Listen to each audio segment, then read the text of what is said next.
Good evening, everybody. Welcome to the Gootz cast for April 13th, 2020. It is Oh the wow. Raw Post Show with Andrew Lee. Andrew, how you doing? I'm good, man. Are you feeling essential? Yes. We're Okay. about to do an essential Raw review for everybody. Essential Raw review. Essential Today, America.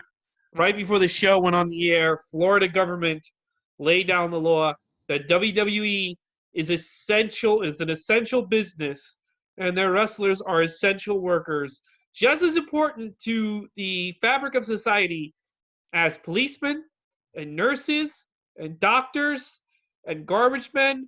And when I think of safe essential workers in the middle of the pandemic, I think of Andrade and Drew McIntyre on top of each other, half naked. You know what though? The fan in me is not complaining. But you have a piece They of paper all knew who blocking they the were screen. working for when they signed that contract. You have a piece of paper blocking the screen. Ryan, you have a Oh, piece of paper is it blocking the screen. blocking you? Oh, Yep. a Yeah, little there bit. you go. Better. There you go. Yeah. I'm proud of you. Finish your thought, my friend. I was gonna say, like, the fan in me is not complaining. You I know, mean, I especially with am. a Raw like this. Oh, it was amazing. You like this, Raw? Mm-hmm. And I will go over many points of why this is one of the best Raws I've seen in years. In years. Okay, here we go. All right. Oh, Alec just sent me the link. Ignoring my last 6 statuses about Florida making WWE an essential business. Anyway, let's start with the beginning of Raw.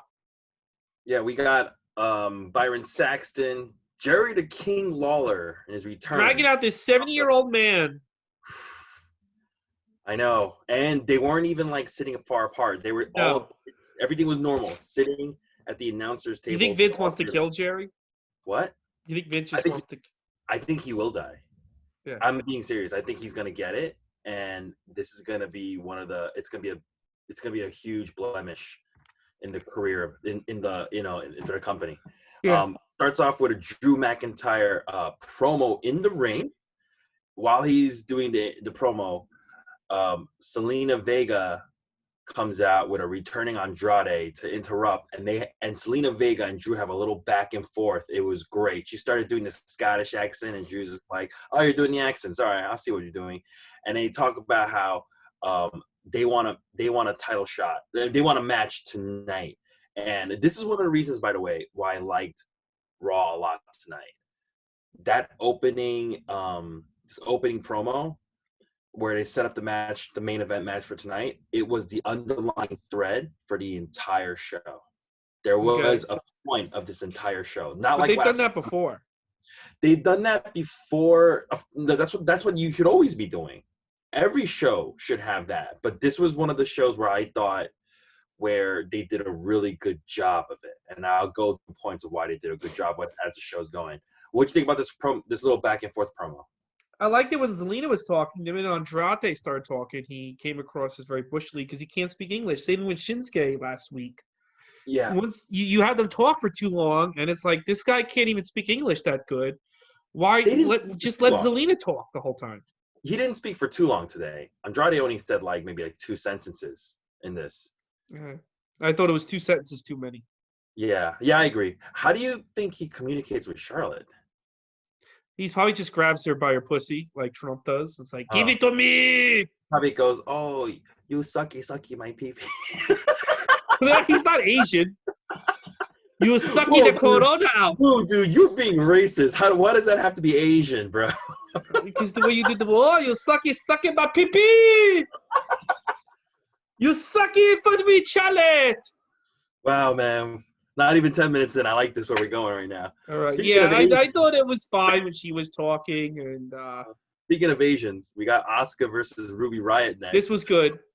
This was a Money in the Bank qualifying match, correct? Yes. Yeah. I love Asuka. I love this. I love what they're doing with Asuka. Asuka, when they look back at this era, Asuka's going to be a VIP of the no audience era. When I was watching this, I remember thinking Asuka's one of the worst. Asuka's one of the last people that I would want to be competing against because she's just trash talking the whole time. She's dancing and smiling, totally letting you know that you are nothing to her. Can Yeah, you I imagine love it. the ring opposite side of that? You just be like, "Fuck, man, I'm gonna get my ass kicked." Well, Very, remember Ruby Riott started winning, and she goes, "I want the old Oscar. I want the real Oscar. Where the fuck is the real Oscar?" I thought that was cool when Ruby Riott no, started this saying was a that. fun match. A lot of trash talking. Asuka did this really great sliding knee from the apron. Did you see that? Oh, that was great. There was this was the first bad Jerry the King Lawler joke was in this match where he talked about Ruby's because Ruby has a lot of tattoos. Yeah, So he makes a really outdated reference by saying she's like the girl with the dragon tattoo, which yeah. He is was he jumping ahead. He just goes like that. Or this Orny guy, Oni oh guy. You could tell he doesn't even know that this guy works for the company.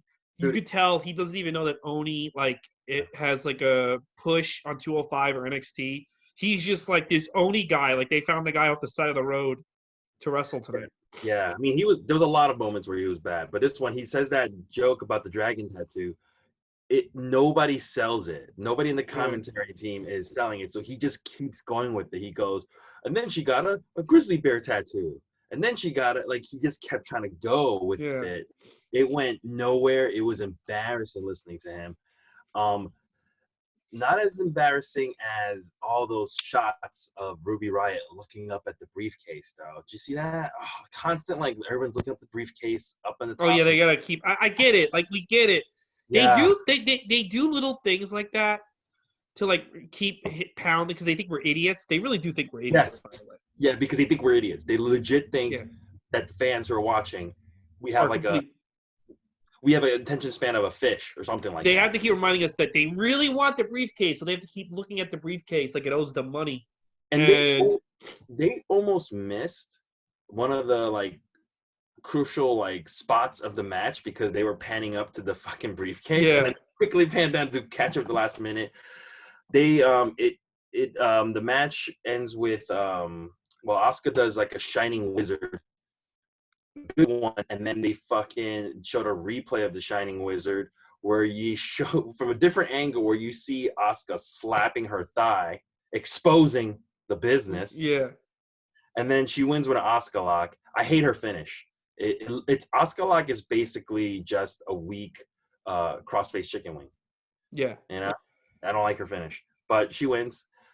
And then afterwards, you have I think it was one of the Sarah Schreiber, I think, was in the ring trying to interview Asuka, asking her a question in English, and then Asuka just she reminds me of the Tasmanian Devil. She's just standing there, and then you ask her a question, and she just like blah, blah, blah, blah, blah, blah, you know? yeah. I think that's really funny the way she does it. Yeah, it's like the Tasmanian Devil. And Yeah, then so this was a good match. This was a very good match, and then it led right into an NXT hype video where they mentioned that Charlotte's going to be on NXT this week on Wednesday, and then this Wednesday the Cruiserweight tournament starts. yes, I saw that. Right, yeah. And Yeah, then right after that, you have MVP in the VIP lounge, and he starts hyping the matches that's going to take place next week on Raw for the men's Money in the Bank qualifying matches. And we're going to have Rey Mysterio versus Murphy, Aleister Black versus Austin Theory, and Apollo Crews versus MVP. I just like the way they did this segment. What'd you think? I thought it was good. Good use of MVP. That's a good point. Yep. I'll tell you. I hope Apollo. I know Apollo Crews is going to win. When they didn't mention him this week at all, I was like, did they just? Because I thought, like, did they just have this poor fucking guy go out there for a half hour, then not follow up? But I hope next week is a good follow up. Like, I hope like he decisively beats MVP because you got to do something with this guy Apollo Crews if you gave him that much time last week. That was a really long segment, and you got to follow up. So hopefully next week there's a follow up with him. Yeah, but But the other two matches look really good. yeah. Austin Theory versus Aleister Black. I think Rey Mysterio versus Buddy Murphy is going to be a great match. And so far, they've got me invested in wanting to watch the Wednesday NXT with that video hype. And then this thing where they set up all the matches for next week, they're doing a great job with this. This is why, so far, it's like the best Raw I'm watching. It's hyping up next week, and they're not dropping storylines from the previous week where they're like, we're going to try to feature this guy, Apollo Crews. Second match of the night goes to Aleister Black versus Oney Lorcan. And this was a competitive squash. where Black wins with the Black Mass, and this is I'll rant about this about JR. I mean, not JR.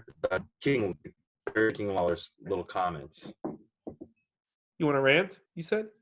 No, you say I'll let you rant about Oh it. well, first of all, I didn't like this match. I didn't think. Here's the deal. Okay, so you used Oni Lorcan on Raw twice now. Both times he's been shown to be nothing but a jobber. Mm-hmm. You're not giving, and then you have this guy do a competitive squash, but it's like It's still a squash.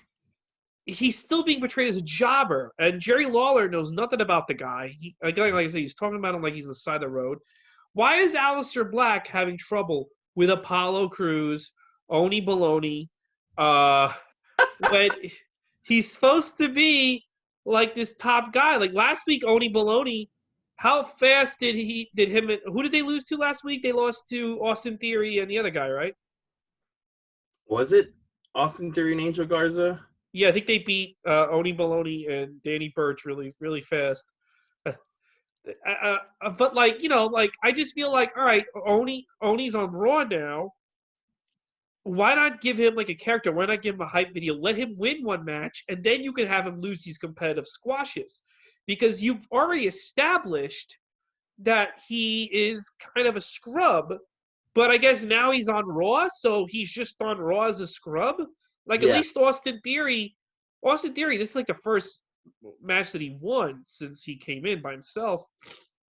But at least Austin Theory, every time he lost, was kind of hyped up and protected. Whereas Oni Baloney, you're just I like that name. You're just throwing him out there, and it makes Aleister Black look bad, because you're telling me this guy's nothing. Why is Aleister Black struggling with him? Well, I think because Oni is like a player on the other brands, like 205. Okay, but you're not presenting him like that. You're presenting him almost like he's a player on the other brands, but it's because the other brands aren't Raw. That's why. Yes. I think no matter how much they say that NXT is a new brand or one of the, or even 205 matters, it doesn't matter. It doesn't matter. To them they don't matter. That's why last week we saw them job out all of NXT. But it's because also, with the exception of Ali Colbert, or what's his name, Ali Colbert. No, what's his name? Ali. What's his name? The fucking guy, the Arab guy. Yeah. The fuck are you talking about? The Arab guy, Ali. What's Ali? Oh, Mustafa Ali. Mustafa Ali. Yeah. Sorry, I usually don't. Okay. With the exception of Mustafa Ali, everyone who's moved on from 205 Live has been basically made a fucking jobber. No, that's not true. Who? You know who? Buddy Murphy's not a jobber. Okay, Buddy Murphy, that's it. But even Buddy Murphy, like on SmackDown, he was a jobber for a while. Then when he went to Raw, it's their. You know what they are? They're low to mid tier talent on the other brands. I know, but like then no one's ever gonna watch 205 Live. Like, why do you have that show? Why nobody is watching 205 Live? Yeah. Only we are. But like, yeah, we're watching it because we're trapped in a quarantine. If I had it my way, they wouldn't even be in 205 Live. I would have never done a show like that. I never watched. The only time I did on before this pandemic, I never watched 205 Live. I've watched every single episode of 205 Live, and I'll go down and always say, if you're just a fan of pure wrestling, it's a good show. Show for you, yeah. Remember we watched that one episode together. It does nothing. Yeah, it does nothing. That's right. We watched an episode together. All right, what was after this? By the way, this is the second match where they did a slow-mo replay of one of Aleister Black's kick, and it also shows him slapping his thigh because it's from a different angle. Stop showing these shitty different angle replays where you're like fucking showing them like slapping the thighs. It makes it look really bad. Yeah. But it was just a little pet peeve of mine. Becky Lynch promo. She drives her monster truck. Is it a monster truck? No, not. It's a regular truck, like a semi. It's a regular truck. The customized. By the way, they should sell those as a toy. They will. They will. Yeah. It's just too soon. I mean, like we're all out of work. They can't get the toy. Where are they gonna put the toy on the shelf? Yeah. But she comes out, cuts a promo. Basically, it's like a nothing promo. I didn't think it was anything. Did you think it was anything? She was just going. No, it was like kind of soft. When she does this new thing now where she's like, wee, wee, wee. Like she kind of like puts a high pitched thing to her voice, like a sing songy thing, which she didn't do before.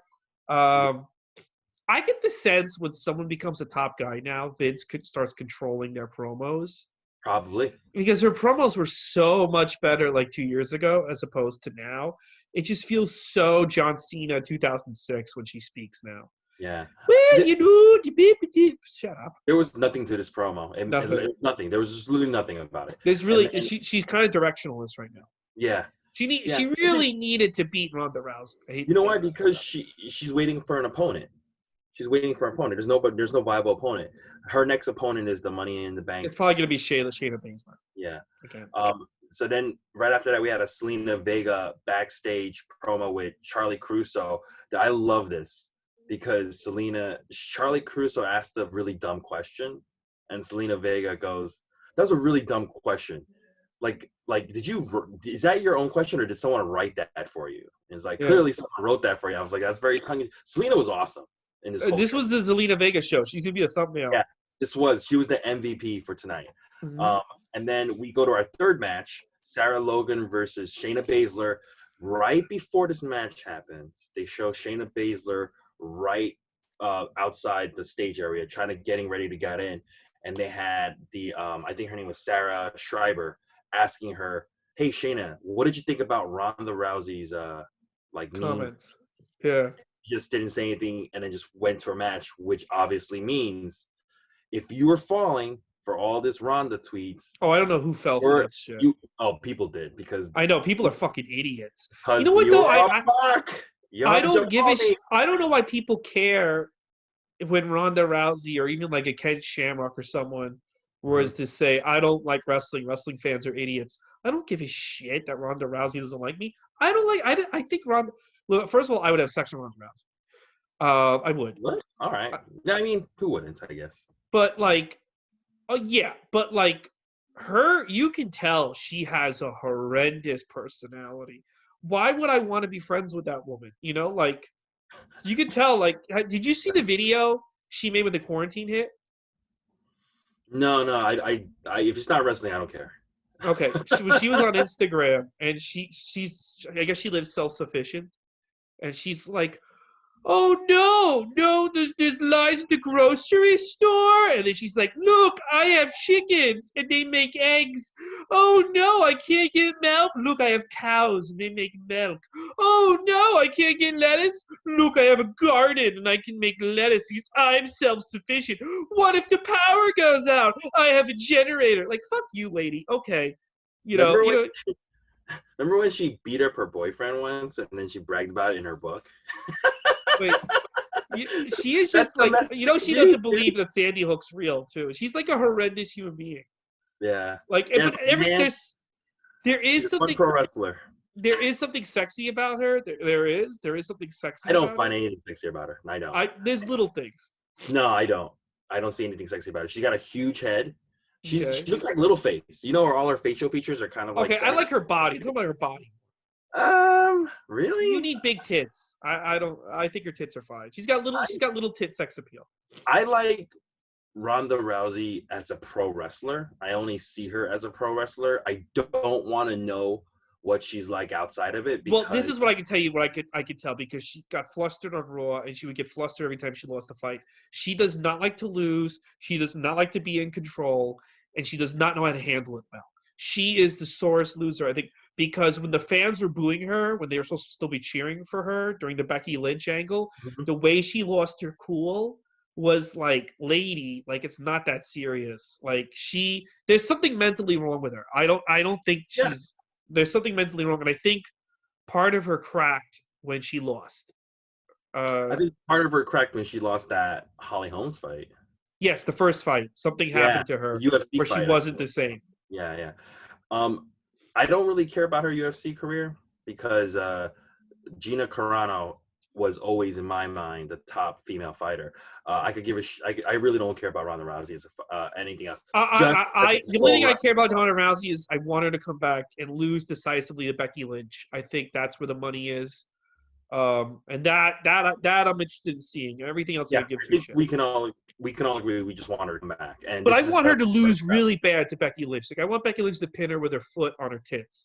Like, and Ronda Rousey just laying there dead. No, I want to see something competitive because I don't like squash. No, I want it competitive, but I want the finish to be decisive. Like I want to be very clear that Becky Lynch, like when Hogan beat Andre, it was decisive. Very clear that Becky Lynch has destroyed Ronda Rousey. That's all. Yeah. Did you know that Andre the Giant had a boner the whole time in that match? Well, I'm gonna have a boner watching Becky Lynch and Ronda Rousey fight, so I'm gonna pay tribute to her. All right. Well, so speaking of squashes, this was a squash. Shayna squashes the shit out of Sarah Logan. I liked it. I thought it was good. It was she did the arm stomp thing where she broke her arm. Man, she made Sarah Logan look like garbage. Like, I know they don't give a shit about Sarah Logan. Oh, she looked bad. Yeah. I felt so bad for Sarah Logan. If you look at her face before the match is starting, you can tell like she's not happy about this, that she's gonna get fucking squashed out. But this was the worst squash of the whole night. Like it was just instantaneous. Yeah. And then right after this, we had a Seth Rollins backstage promo. This was great. He's not even looking at the camera. It's backstage. There's no interview. He's having like a mental breakdown. Yeah, he's looking away. He's looking off to the distance. His eyes are a bit watery. And he's like, when I lost to Kevin Owens, he was like, my career, like once again, my career was crucified, and that was it, right? And I thought that was perfect Seth Rollins promo. It was great. I liked it a lot. Okay, well, I'm proud of you. A fourth match, Tozawa versus Austin Theory, with Zelina Vega on commentary. It's great. She was fantastic on commentary, and really interesting note, she called herself a manager. I like that. That back. Yeah, she was like, I'm the manager. She said that. She made it clear she's a manager. This was one of the matches that really benefited from being an empty arena match. Because I didn't like it. Oh, Austin Theory, by the way, this was a competitive squash again. It was Tozawa got a few hits in, but it was a squash. Austin Theory talked so much trash in this. It was great. The trash talking he was doing. He kicked him once. He kicked Tozawa once, and he goes, that's what WrestleMania feels like. You never been to WrestleMania. I've been to WrestleMania. Did you hear that? That was amazing. No, I missed that, yeah. Oh, and then did you hear the Jerry Lawler shitty joke? No, what'd he say? Austin Theory was outside the ring, and Tozawa was on the ramp. He was running on the ramp, and he does a front flip, like senton. Oh, you text me this. Did he do like an Eng Fu Young flip? Yeah, he did a front flip senton onto Austin Theory, and the King called it, the ramen noodle moonsault. And I was like, man, that's not even a moonsault, bro. It's like, that is a Jim Cornette level. No, Jim Cornette would say something funnier. No, that's a Jim Cornette level racial comment. All right, it's a level, but it's not. He would say something funnier. No. When he said that thing about the chicken, riding through Ethiopia with fried chicken on your back, it's the same kind of bullshit.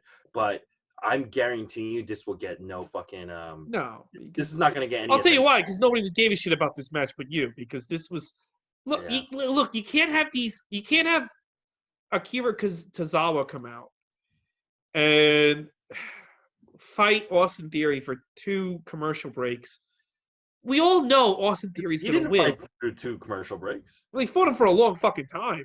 Not really. This was really still a squash. It wasn't that but long. it still was long. People know what's going to happen because you've done nothing with Akira Tozawa. You know he's only there because you don't want to waste too many of your top stars because you don't want them to get corona. You'd rather Akira Tozawa. You don't want to. The reason why they do competitive squashes is because, like, you got to do a job, but it's like we don't want you to get completely jobbed out. No, I know, but like it's still going on too long, the match, and we all know what's going to happen. They got 3 hours to fill, bro. Okay, well, we'll fill it with interviews and stuff. Well, that's why they shouldn't be. But that's why they shouldn't be wrestling during this fucking outbreak. First off, yes, they shouldn't be doing this to begin with, but they're doing it. If your thing is, okay, we're doing it anyway. But then this isn't interesting. Who wants to watch a long? I know this is interesting. I paid attention to it. Well, it's because you're a lunatic. I love wrestling, man. Dude, I like wrestling too, but like this wasn't interesting. I disagree. I thought it was very interesting. I thought, like I said, this was one of the matches that benefited from being an empty arena. The I think trash. it should. You know what would have benefited this match if it didn't happen and both guys committed suicide. That would have benefited the match a lot. I think it was great. What do you call it? Austin Theory wins with the ATL, which is like it's Okay, like that's a cool. TKO. It's like that's fire Yeah. carry into a cutter.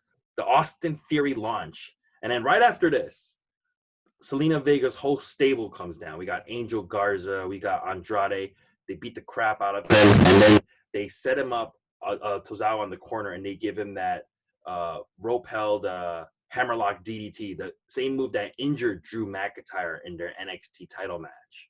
Cool. And they mentioned this because they were like trying to show that Andrade was a threat. And did you see after this where Tozawa was laying in the ring like all beat up? Austin Theory's like, "You're a cruiserweight." Did you hear him say that? It was so funny. He goes, "You're a cruiserweight." No, but it's like really all that stuff that they're saying is like, like to bury like the cruiserweights. It's like, well, you're promoting a tournament for cruiserweights. Yeah. And you have a show for cruiserweights. Why are you telling me that everybody on your other show is fucking garbage? I said tonight's Raw was good. I didn't say the whole WWE is smart.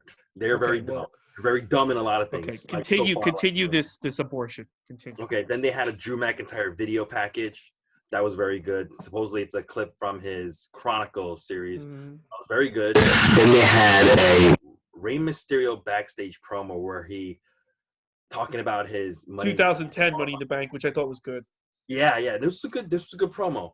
And he was talking about Buddy Murphy, but you can't call him Buddy anymore. Did you hear him catch him? He was like, "Bruh, Murphy." Yeah. Yeah.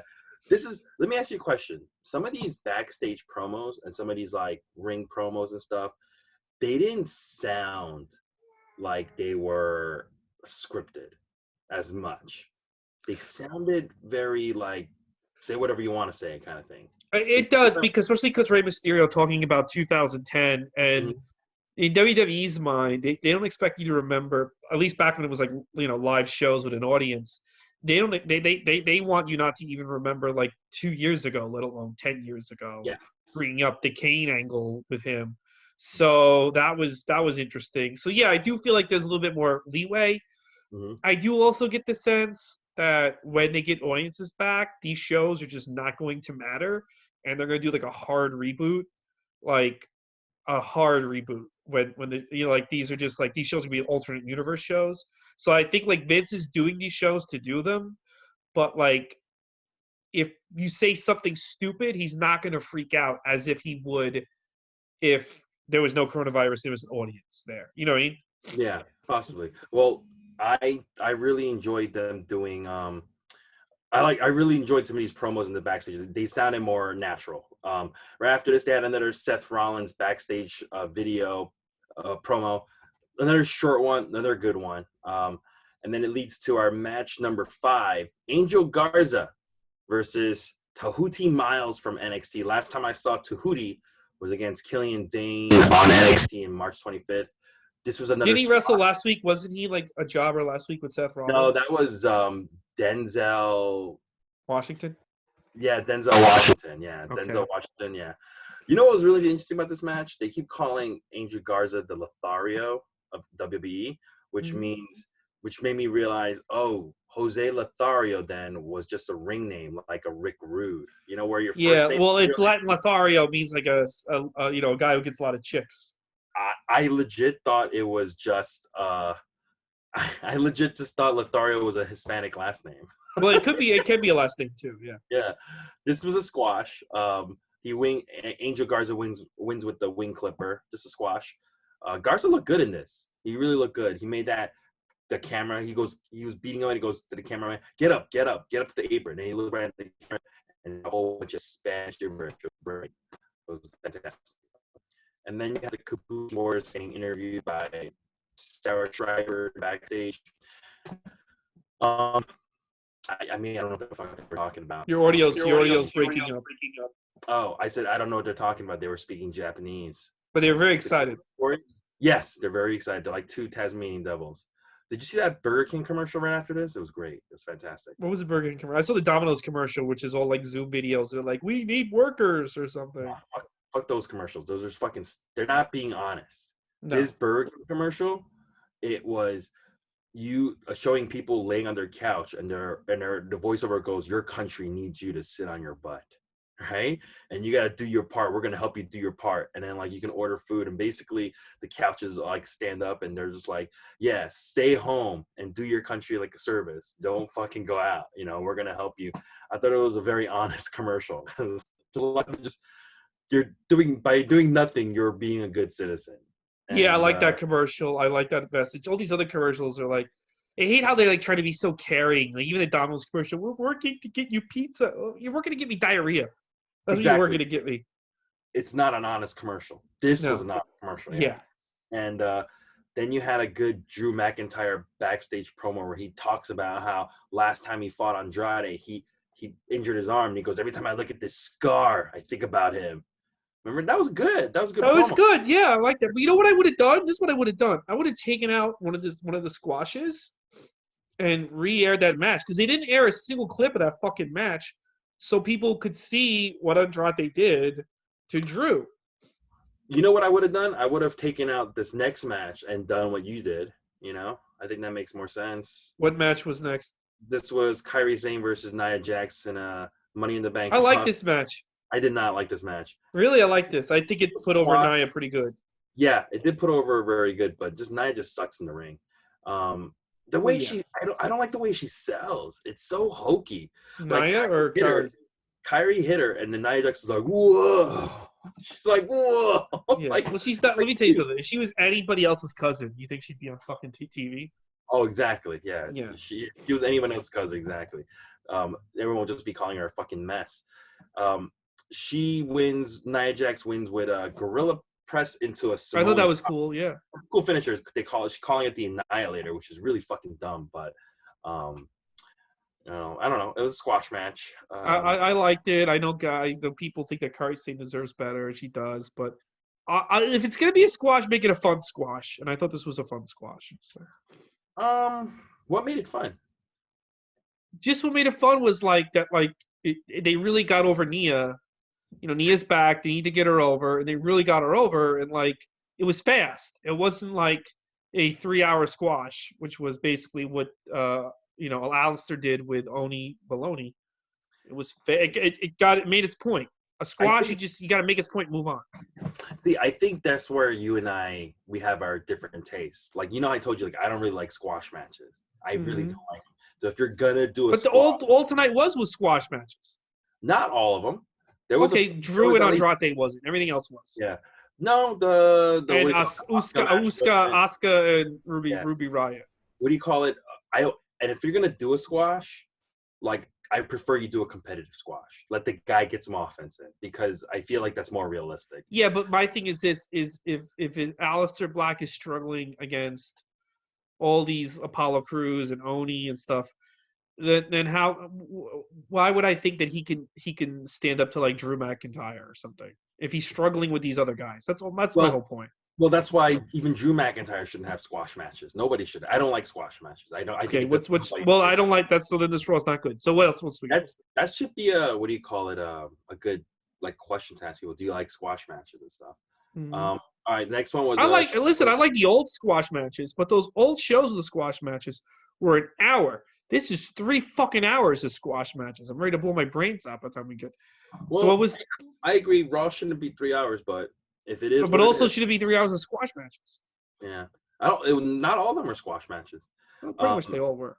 Charlotte promo in the ring, basically just nothing promo, but she just mentions Io Shirai because Io Shirai won that ladder match.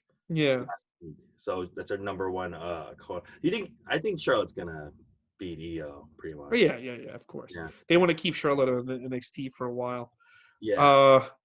I don't know if we need Charlotte 2 times a week. I really don't. Who the fuck wants to see her 2 times a week? Just once. I think she doesn't have to be on Raw. She's gonna cut stupid promos that go nowhere. Just keep her on NXT. I agree. If you're making her the NXT champion, keep her on NXT. Also, Why fly her twice a week? Then, like, that's also you're making this poor bitch fly twice. Come on. Wait, where does she live? I don't know, but I hope she lives nearby because that's gonna be stupid if she has to fly in twice a week. I don't think maybe she's not. I don't know. I don't know what the situation is. Hopefully, she lives in Florida. Was this live? Yeah, it's back to being live. They didn't mention the word live though. I At think they all. they try to do it as close as possible. So I think maybe they film all this like in the afternoon, but it's definitely the day of. Yeah, it's It's live definitely to new content, and as long I'm not saying it has to be live. I prefer that it's not live, but I just remember thinking like I didn't see anything saying that was live. So if this is not live and they're filming it in advance, they I could think they're have filming already. it. I think they filmed it today. I think what they're doing is they're filming it the day of, but they're not filming it like at 8 o'clock. So like I think as long as they film it by like, maybe they film it at 3, and then they end it at like 8 or 9, and then they just send the tape over. So you don't think like they filmed like a Charlotte match for Wednesday tonight, No, he wants to do everything live. See, but the it's not live. reason, or as live as possible. So the reason why he's making everybody come in the day of is because the contract with USA and Fox says that he can only do 3 tape shows a year, which he's already used up now because of Corona. His worry is that if he doesn't do the shows as close to live as possible, that Fox and USA could find a way out of their deals and cancel Raw or SmackDown, and it would negate the deal. That's why he wants to do it the day of. I don't think. See, I think if he said, "Look, I'm gonna do," you could get, but there's ways around this. You could have Michael Cole live in Stanford showing old matches. It's technically still a live show. It's just Michael Cole talking in a studio and showing old clips. So you can get around it like that. And you could be like to USA and Fox, be like, look, I have to do it like this because I don't want anyone getting sick. Because if my roster dies or gets my company's done, but I can give you a live show of Triple H, and Bruce Pritchard and Michael Cole in a fucking studio. I can give you that. Yeah, but he's been. You know what it is? It's like I get what you're saying, and if you or I were running this company, we would totally be doing things differently. But we're not, and this is what they're doing. So if this is what they're doing, it's got to make the best of the situation. And But I don't think they're making the best of the situation because I didn't think the show was that good. Look, if you're gonna fucking put people's health at risks, you got to put on a good show. well, I think this is a good show for many reasons. I'm gonna keep going into it. Next Okay. match we had was Lashley versus No Way Jose. This was a squash. He wins with a spear, but they didn't drop a storyline from WrestleMania. Oh yeah, I like this storyline. Yeah, where Lashley's getting sick and tired of Lana's bullshit. Told her to shut the hell up.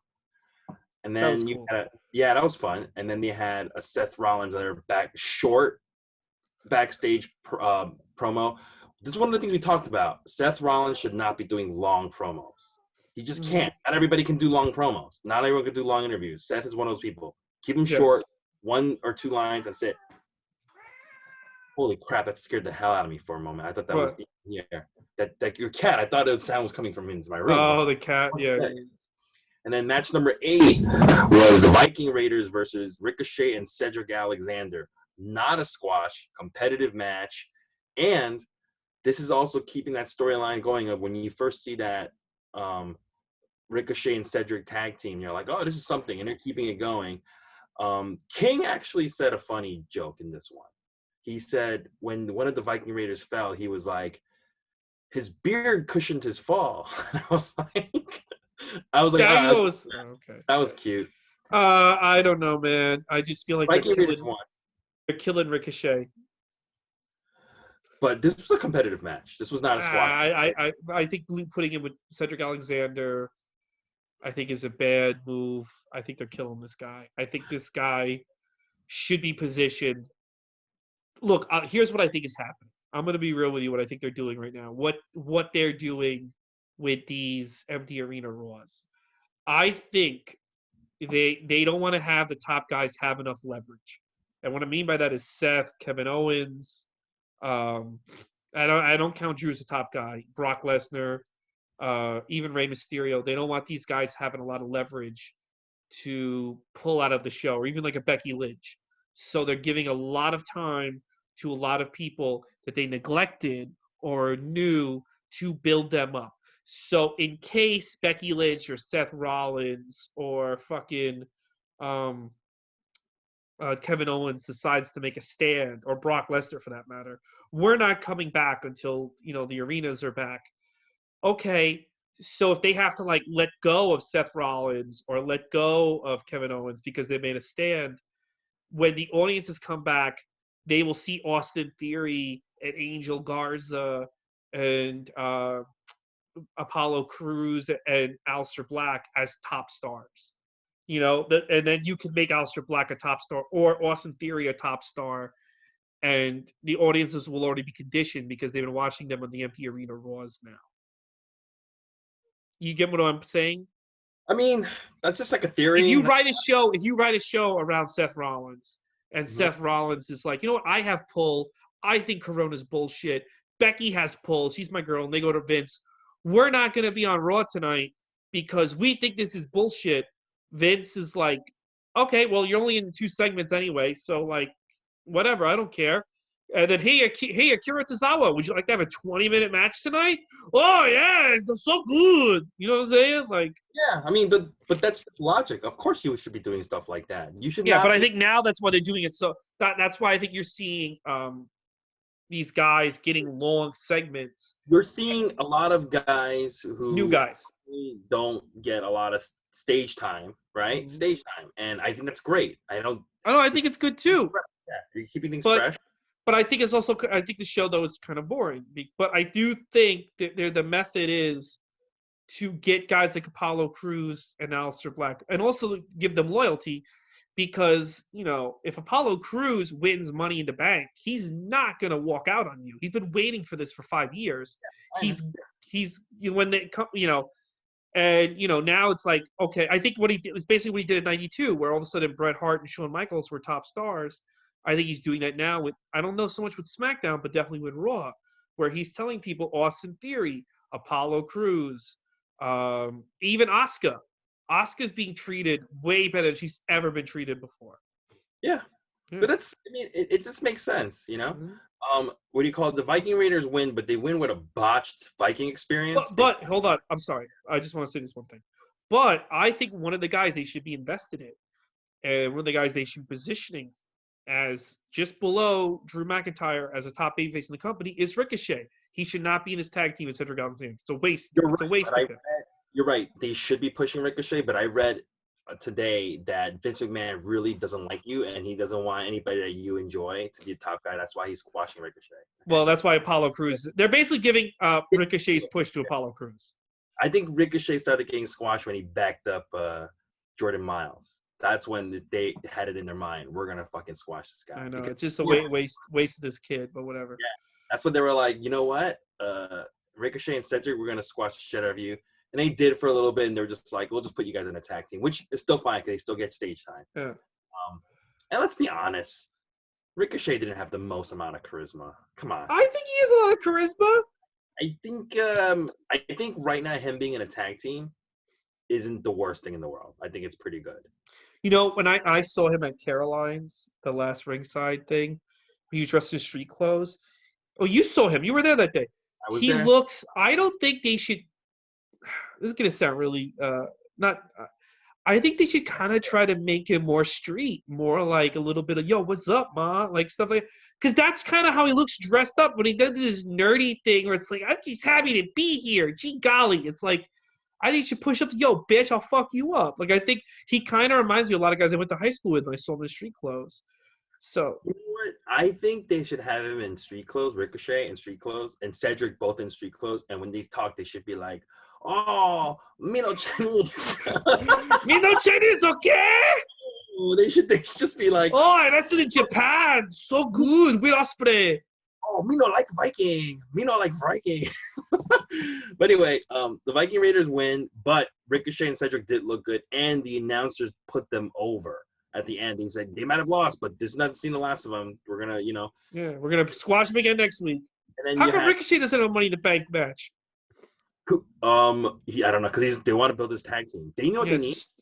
They already got matching gear, but now they need a tag team title. They need a tag team. it's called Air Raid. They didn't call him that today. Oh, that's what Ricochet said on Twitter. I know, but maybe it got turned down. They should call them the Chinese created COVID. That's what they're doing. Yeah. They should call themselves the Jordan Miles, something like that. And then the Street Profits backstage promo where they're being super goofy. They introduce Bianca Belair, and Bianca Belair basically like, "Oh no, you didn't. No, Get in your face." Why should make her sound Asian too? Oh no, you did! Why you be so stupid, Mr. Street Profit? This was good. I like the fact that she's telling them stop being so stupid. I think this is where we're gonna start seeing a turn for them being more serious. Mm-hmm. And I like that they're doing it with this instead of just flipping them 1 week with no explanation. Because that was their MO. Raw would do that every time. They would just one day, like Drew McIntyre was just beating the shit out of faces. And then one day it's just like, he's a good guy now. And I'm like, really? Okay. Yeah. Now he's like, see, I don't like when they do that, where they just, oh, now he's good. Like, I don't think anybody likes that. It's stupid. Like, it was so when Razor Ramon stuck up for the 1, 2, 3 kid, like, you got to redeem yourself. You can't just be like, and now you're supposed to like him. Why? I want a reason that I'm supposed to like Drew. He was beating the shit out of Zack Ryder and Kurt Hawkins and No Way Jose, and like, it was being really mean to them. So that's why this was good. This was a really good segment where they were like, they're gonna be more serious, and there's an explanation why. Yeah, good. This is another reason why this was a great Raw. It wasn't a great Raw. These are good segments, but it was not a great Raw. It was very not good. Main event: Drew McIntyre versus. This was okay. This was a fun match, very quick. There was a really funny part where, basically Selena's whole stable's out, and Austin Theory grabs Drew's foot at one point. And Drew goes outside the ring and he goes, "Who grabbed my foot?" And he grabs Austin Theory, just slaps the shit out of him because that was good. I like that. Yeah, it was fun. He wins with the Claymore. As soon as he wins, Austin Theory chop blocks him, and then Seth Rollins comes out. Boom, and he burns it down. 2 stomps, yeah.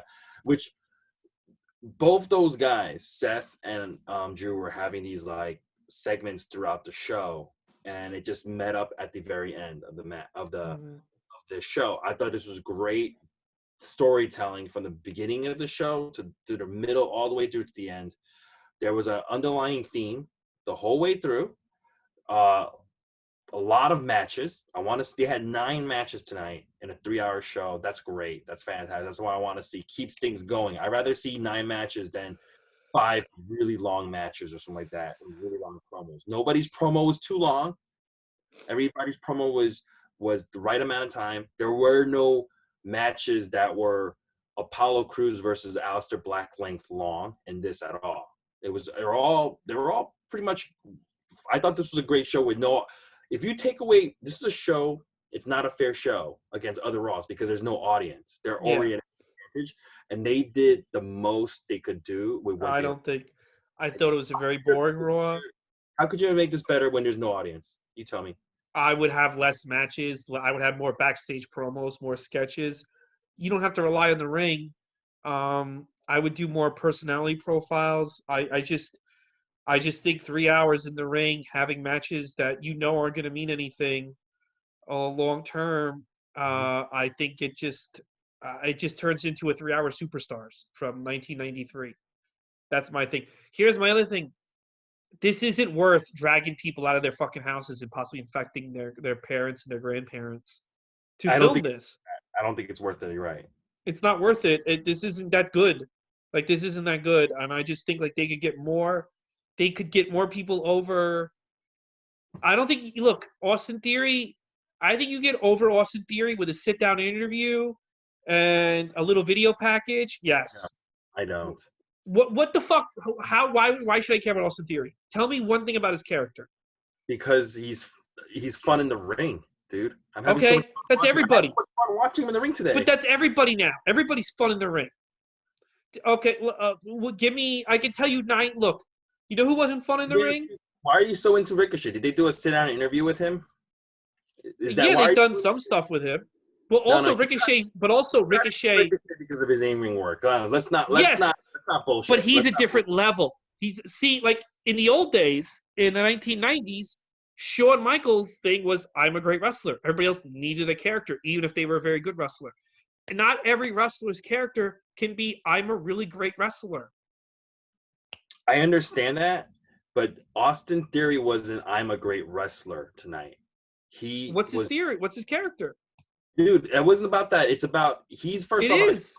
he's a heel in a stable, and I liked him because he was entertaining in the ring. He wasn't in the ring going like I'm the best. He was being an asshole in the ring, talking shit all the time, and that's what made it fun. But I think you just admitted it yourself. You became a Ricochet fan because of his in-ring work. That's the honest his truth. in-ring work is above and beyond everybody else in the roster.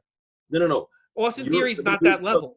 No. I disagree. I think Austin Theory is very entertaining in the ring. Not high-flying crazy flips like Ricochet, but he's still entertaining in a different kind of way. When you have someone like a Jeff Cobb, you know who else was entertaining in the ring? Low-Ki. Where is he?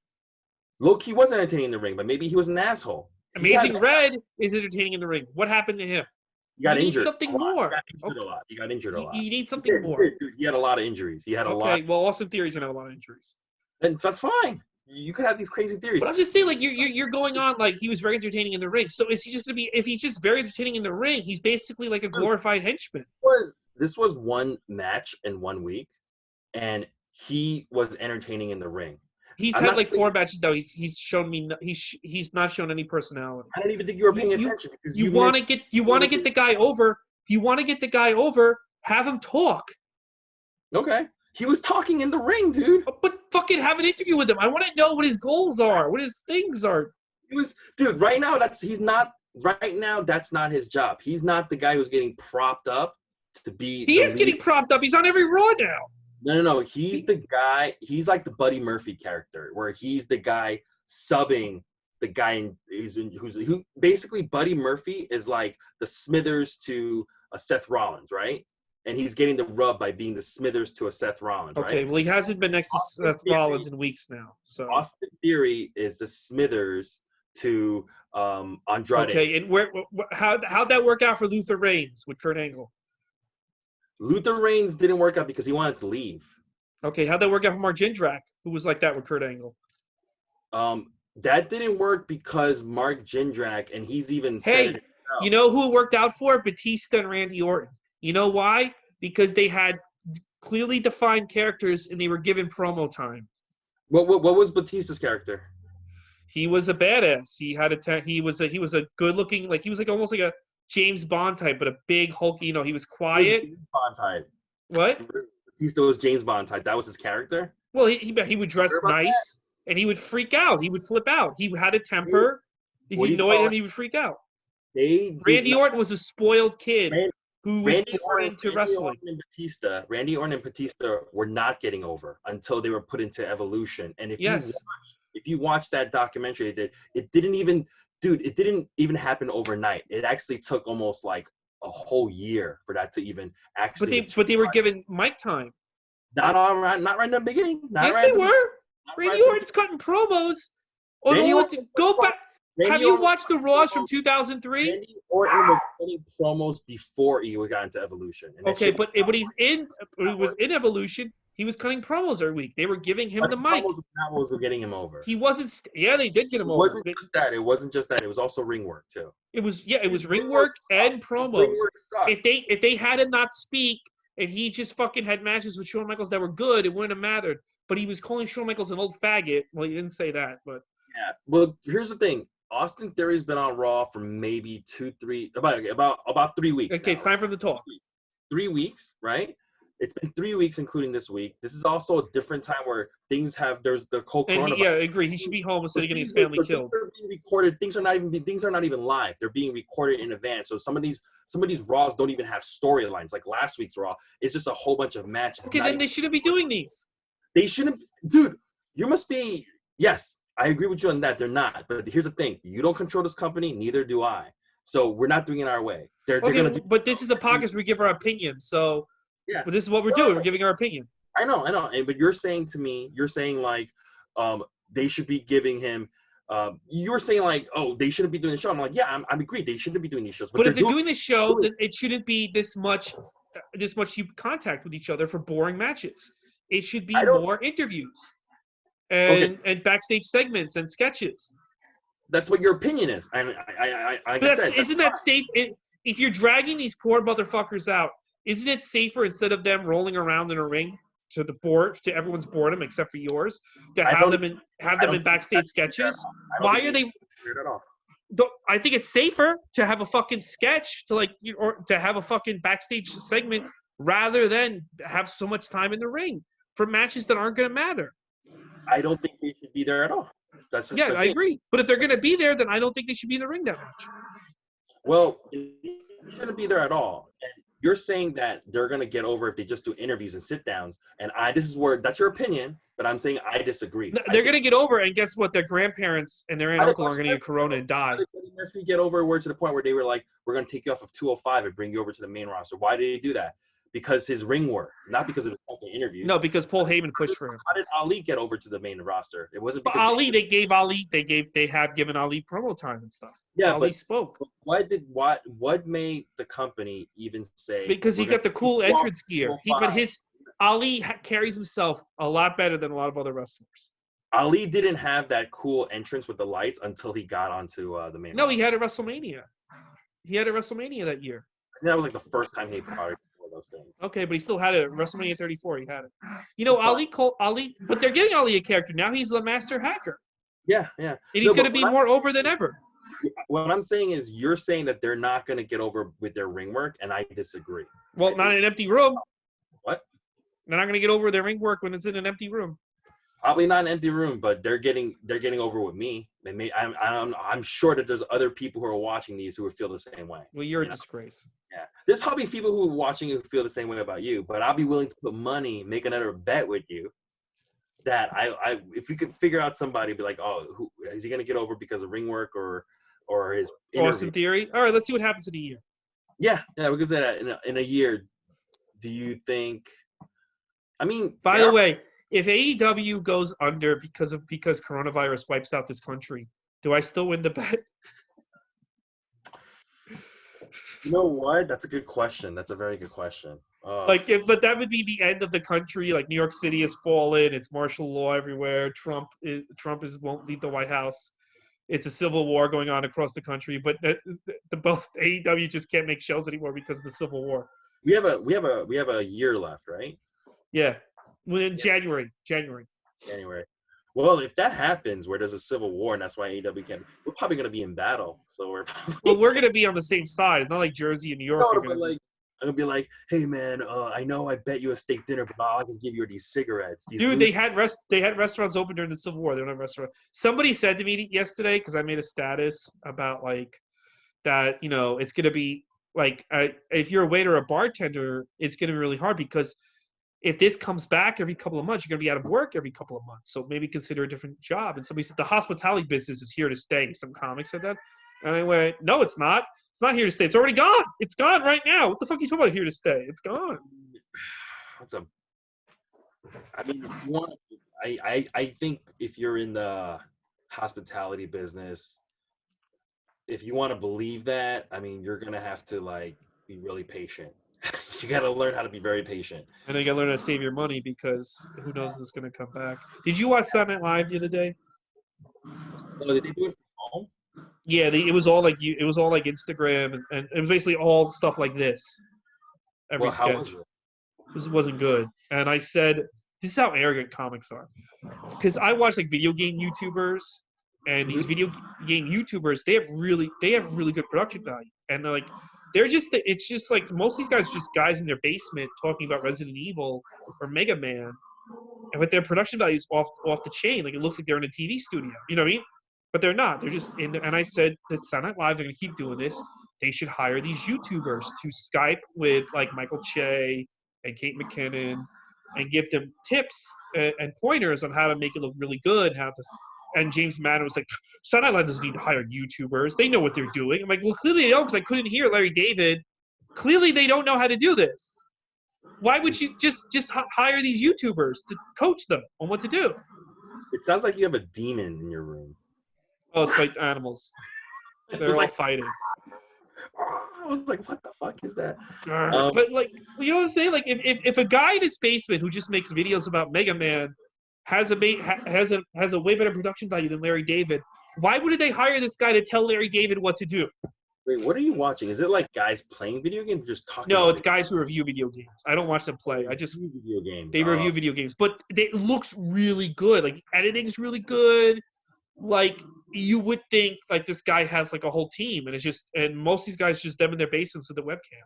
Yeah, yeah. But they have the right webcam, they have the right lighting. It looks really good. How do you hire someone to say? I'm guessing like on Saturday Night Live, it's like let's say I'm like Well, you know what you do is the YouTuber tells Colin Jost what equipment to get, the mic and stuff.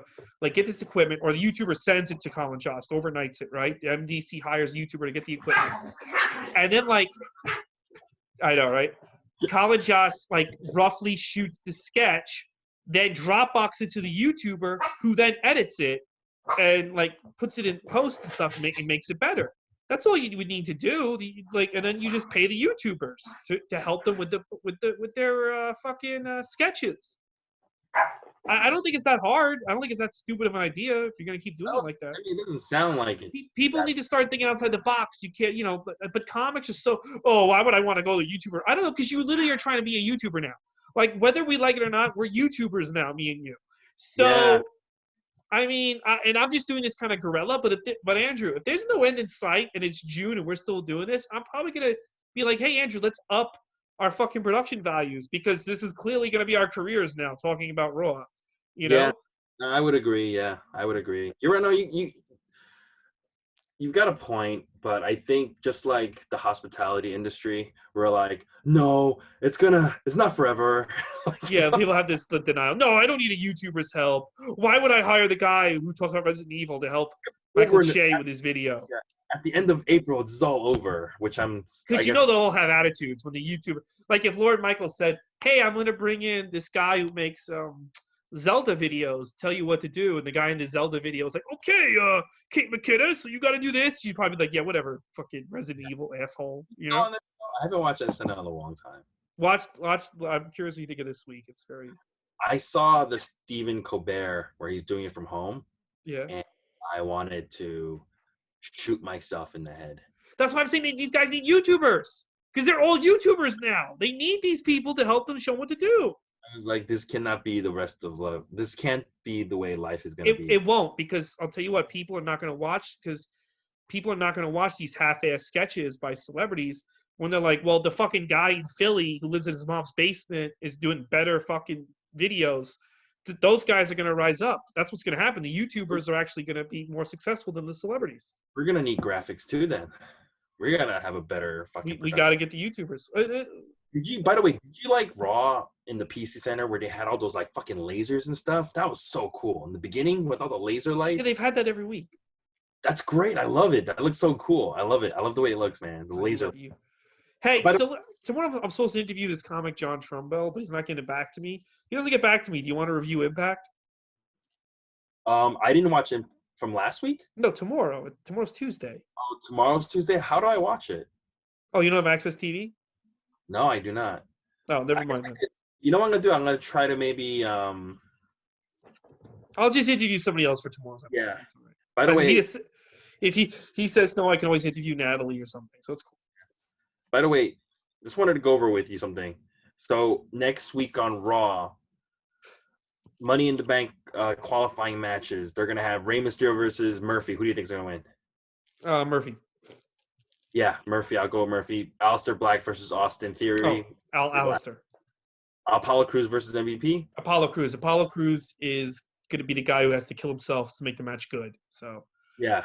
There's no way they're gonna put old ass MVP in a fucking ladder match. Yeah, in the ladder match, he's gonna be jumping off shit. I think Buddy Murphy's gonna be the same thing. He's gonna be fucking falling off ladders like all the ladders. Yeah. Aleister Black, I think, can fall off a few ladders, so he might too. He'll be kicking people off ladders. So. Yeah. Did you see the lineup for the cruiserweight tournament? Yeah, it's good. Yeah, it's really good. Who do you think is gonna win that? Is Kushibushi in it? People, Yes, he's in it, and people are picking Kushibushi, but I do not think it's going to be Kushibushi. I think it's gonna be Kushi. Is Oni Baloney in it? Got it. I'll tell you the names of who is in it right Okay. now. All right. It is Kushibushi. Kushibushi is one of them. Okay. Then we got come on. Kushibushi. We got Isaiah Swerve Scott. Okay. We've got Jack Gallagher, Okay. Tozawa, Okay. Tony Nese, Mm-hmm. and here are some of the wild, just like the new fucking faces they're throwing in there. You got Jake Atlas. He's in there. Remember Jake Atlas? He jobbed out on Raw like a few weeks ago. Yeah, he's not going anywhere. He's not doing anything. Drake Maverick is Okay. in it, and Hijo del Fantasma. Okay, I'm gonna tell you who's gonna win. It's gonna be either Isaiah Swerve Scott or Kushibushi. Oh yeah, it might be Kushibushi, you're right. Or Isaiah. I don't think it's going to be Isaiah. Do you think they'll use this opportunity to push one of the new faces, like Il del Fantasma or Jake Isn't he Atlas? supposed to be really good, Fantasma? He's very good. He was in Lucha Underground, King Cuerno, and then he was also in Impact Wrestling with Angel Garza for a little bit. I could see them pushing him. Yeah. All right. He's the best choice. Yeah. Yeah, no, I him or Kushibushi or Isaiah Swerve Scott. I'll tell you, Tony Nese and Akira are just there to lose like idiots. But it's gonna be a good NXT. I feel like this week. Oh yeah, I think it's gonna be a good NXT and a good SmackDown. I'm excited about Mandy Rose and Sonya Deville. So yeah, interesting week ahead. Right, it is. That's right. I'm excited. The Florida government has saved Vince. So. Yeah, you know why? Because they've proven that they are super corrupt. Well, also, Linda McMahon is running a super PAC in that state. I don't know if you saw Dave Meltzer's tweet I sent you, but this is backed up by real newspapers. This isn't him making it up. Linda McMahon has this fundraising. It's called a PAC, Super PAC. They're bringing $13 million to Florida. So 13 million to raise money to get Trump reelected in Florida. So money talks, baby. Woo, $1 million man. Yeah, good for Florida. Good for them. Fuck them. All right, man. That's it. Tomorrow I'll be interviewing John Trumbull about the collapse of the comic industry or somebody else. So. Oh, the collapse of the comic industry. That's really good. That is actually. This guy. I don't know. Hopefully he'll be there. All right. Thanks. Thanks, guys. See you tomorrow. Yeah. Me no Chinese.